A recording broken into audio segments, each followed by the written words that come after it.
C'est l'armée haïtienne qui a infligé à Napoléon sa première grande défaite. Personne ne connaît la bataille de Vertières et pour cause, elle a été rayée de l'histoire de France. La bataille de Vertières s'est déroulée le 18 novembre 1803 dans le nord de la colonie de Saint-Domingue qui a été renommée Haïti après l'indépendance. Cette bataille est la toute dernière bataille de la guerre d'indépendance haïtienne qui a duré 13 ans. Elle a commencé en 1791 et elle a entraîné des dizaines de milliers de morts. Cette révolte a permis l'abolition de l'esclavage en 1794. Mais Napoléon Bonaparte, dès qu'il prend le pouvoir à Paris, veut rétablir l'esclavage. Et d'ailleurs, écoutez ce qu'il écrit à l'époque, donc je lis.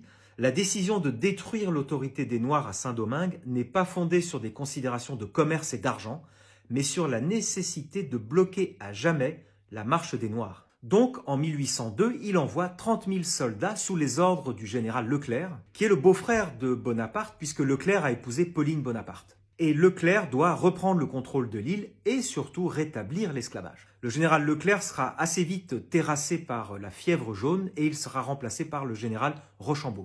Il y a eu plusieurs affrontements entre les deux armées, mais la bataille décisive est bien celle qui se déroule à Vertières. Les troupes françaises sont retranchées dans le fort de Vertières. Et ce 18 novembre 1803, Jean-Jacques Dessalines, le grand général haïtien, ordonne de prendre le fort de Vertières. Les combats sont très intenses et durent environ 11 heures d'affilée. Les Haïtiens ont des fusils, bien sûr, mais pas de canons. Or, les Français ont amené des canons depuis la métropole et ils tirent sans répit des boulets sur les Haïtiens. La résistance des troupes est vraiment héroïque et la stratégie menée par Dessalines oblige finalement Rochambeau et ses troupes françaises à capituler.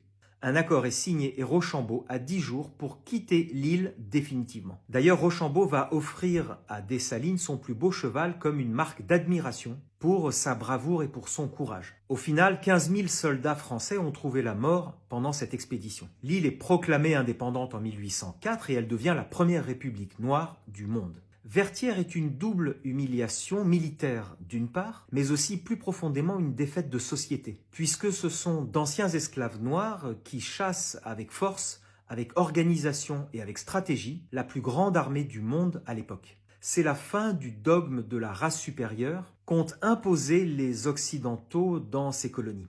Je pense que cette bataille de Vertières doit être enseignée dans les écoles, mais dites-moi en commentaire comment faire pour intégrer cette bataille dans les livres d'histoire.